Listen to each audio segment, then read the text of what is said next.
سرکار غوث اعظم کے یہاں بڑے بڑے لوگ آتے تھے، بڑے بڑے لوگ، کتنے بڑے بڑے لوگ۔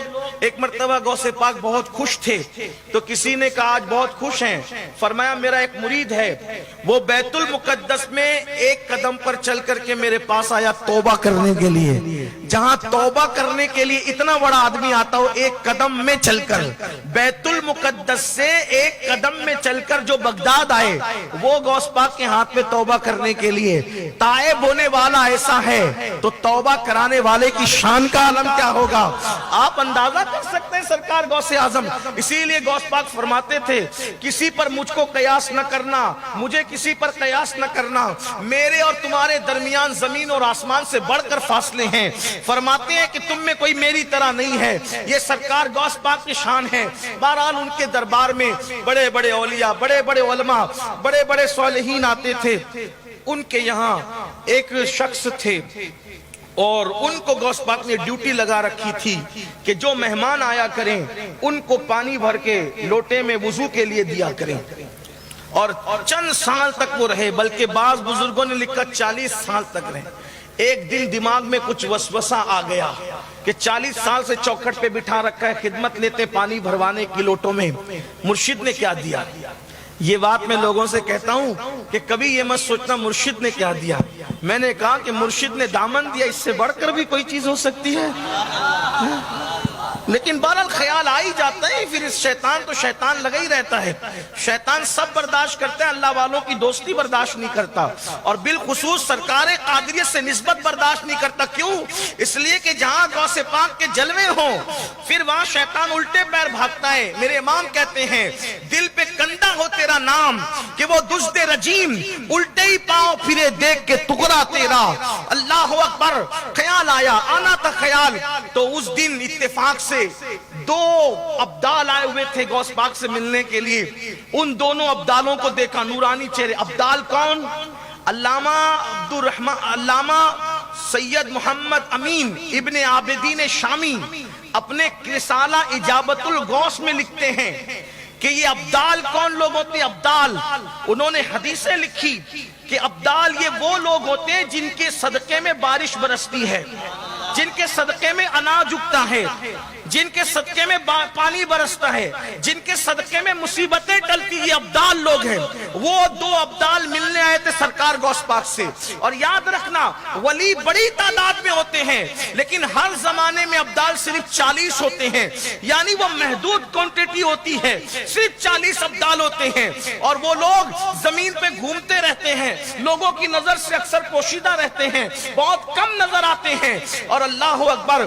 یہ بھی بتا دوں آپ کو، اب سن لے ابدال ایسے ہوتے ہیں، لیکن وہاں غوث پاک کی یہاں کیا معاملہ ہوتا ہے۔ ایک مرتبہ غوث پاک کے ایک مرید شیخ علی ابن ہیتی آئے اور کہنے لگے حضور دروازے پہ ایک آدمی پڑا ہوا ہے اور وہ معافی مانگ رہا ہے، کہتا ہے کہ حضرت سے کہہ دو کہ مجھے معاف کر دیں، حضور معاف کر دیجئے۔ تو غوث پاک نے کہا جاؤ معاف کیا۔ جب کہا معاف کیا تو جیسے گئے کہ تمہیں معاف کیا، وہ اٹھ کے کھڑا ہوا ہواؤں میں اڑنے لگا۔ شیخ علی ابن ہیتی نے کہا رے یہ تو ہواؤں میں اڑ رہا ہے، واپس آگے کہا سرکار وہ تو ہواؤں میں اڑ رہا ہے۔ مرشد نے مسکرا کر فرمایا علی ہیتی جانتے ہو کون ہے؟ وہ ابدال تھا، ابدال۔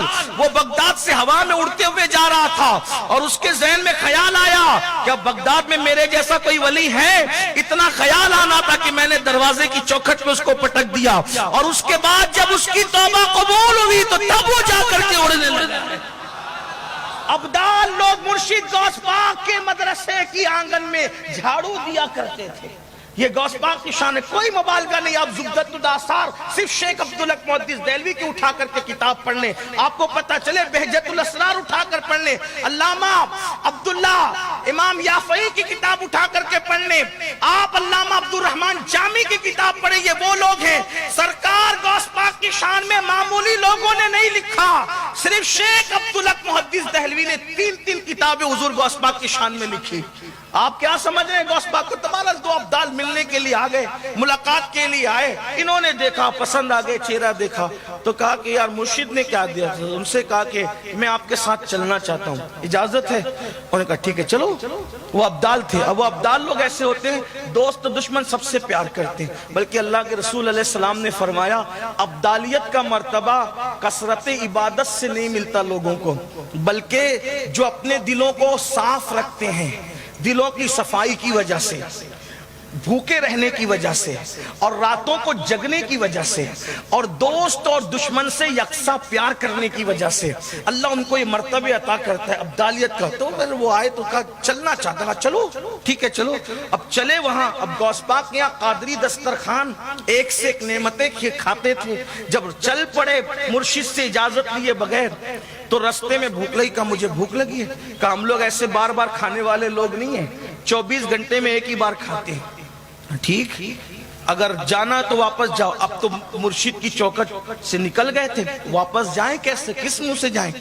تو کہا نہیں ٹھیک ہے چلتے ہیں. 24 گھنٹے ہوئے تو ایک ابدال نے, بلکہ ابدال کے ایک بدل, بلکہ ورنہ یہ ایسے ہی ہو جائے گا کہ ایک اشعار پڑھ دوں تو ایک اشعار نہیں ہوتا, وہ تو ایک ہی شعر ہوتا ہے. تو ویسے ہی, لیکن بہرحال عرف میں بولتے ہیں تو میں تھوڑا سا جسارت کر رہا ہوں علماء سے معذرت کرتے ہوئے کہ ایک بدل نے جو ہے وہ, اب ابدال, ہاں بدل کی جمع ابدال ہے نا, اسی لیے تو تھوڑا سا ہمارے علماء کا بھی خیال کرنا ہوتا ہے, ورنہ ایسا نہ ہو جائے کہ بھئی گفتگو کیا ہوئی اور کون آ گیا. ویسے میں کچھ ہوں نہیں, اپنے علماء کی جوتیاں سیدھی کرنے والا, اپنے بزرگوں کی دعائیں لینے والا, اپنا کوئی مبلغ علمی نہیں, اپنی کوئی حیثیت, کوئی اوقات نہیں ہے. جو کچھ ہے مرشد غوث پاک کی خیرات ہے, بس اور کچھ نہیں ہے. اپنا تعارف اتنا ہی ہے, بس اتنا کہ تجھ سے در سے سگ, اور سگ سے ہے مجھ کو نسبت. میری گردن میں بھی ہے دور کا ڈورا تیرا, اس نشانی کے جو سگ ہیں نہیں مارے جاتے, حشر تک میرے گلے میں رہے پٹا تیرا. اللہ اکبر. تو عرض یہ کر رہا تھا کہ 24 گھنٹے کے بعد ایک بدل نے مصلی بچھایا, 2 رکعت نماز پڑھی, ہاتھ اٹھائے, دعا کیے. دعا کے بعد 3 کٹورے, پیالے اور 3 روٹیاں ظاہر ہوئی. ایک ایک روٹی ایک ایک پیالہ تقسیم کیا. پھر دوسرے 24 گھنٹے گزرے.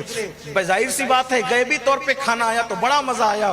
پھر دوسرے 24 گھنٹے گزرے اور دوسرے بدل نے مصلی بچھایا اور انہوں نے دعا کی. پھر تیسرے 24 گھنٹے گزرے تو انہوں نے کہا بابا اب آپ کی باری ہے, ہم تو دعا کر چکے, اب آپ کی باری ہے. انہوں نے کہا اے بزرگوں, اے اللہ والو, میں تو ایک سیدھا سادہ سا آدمی ہوں, میں نے کوئی دعا کیا کرنا اور کیا کرنا, بلکہ آج تک تو مجھے اس کی ضرورت بھی پیش نہیں آئی. خیرات ملتی رہی مرشد کی, اسی پہ پلتا رہا, لیکن بہرحال میں یہ کوئی پیالہ والا نہیں منگا سکوں گا. دونوں ابدال نے کہا یا تو دعا کیجئے یا تو پھر بھوکے رہیے اپنی باری میں, پھر جب ہماری باری آئیں گی تب ہم دعا کریں گے.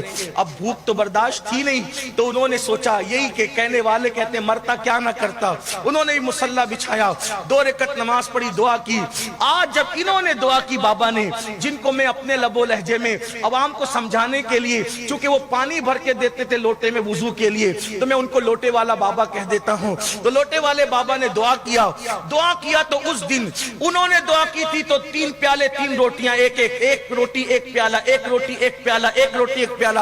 انہوں نے دعا کی تو 6 پیالے اور 6 روٹیاں آئی, اور پھر 2 تقسیم ہوئی. اللہ اکبر. ان دونوں ابدالوں نے کہا واجی جناب آپ تو کہتے تھے ہم کچھ بھی نہیں ہے, اور آپ نے دعا کی تو آپ کی دعا پر 2 روٹیاں 2 پیالے آئے. کون ہے آپ؟ کہا وہ مت پوچھو کون ہوں, لیکن قصہ تمام ہوتا ہے. میں نے تو بس دعا کر دی اور ہو گیا کام, لیکن تم لوگ جو ہو جب تم نماز پڑھ کے دعا کرتے ہو تو تمہیں جو روٹی اور پیالہ ملتا ہے کھانا, تو کیسے دعا کرتے ہو؟ تب ان دونوں نے کہا بابا جب ہم لوگ 2 رکعت نماز پڑھتے 24 گھنٹے کے بعد اور پھر دعا کرتے تو کہتے ہیں مولا وہ شیخ عبد القادر جیلانی غوث پاک کی چوکھٹ پر وہ جو لوٹے والا بابا بیٹھا ہے اس کے صدقے میں ہمارے لیے کھانے کا انتظام کر دے. تو اللہ اس کے صدقے میں ہمارے لیے انتظام کر دیتا ہے. تب انہوں نے دامن چاک کر کے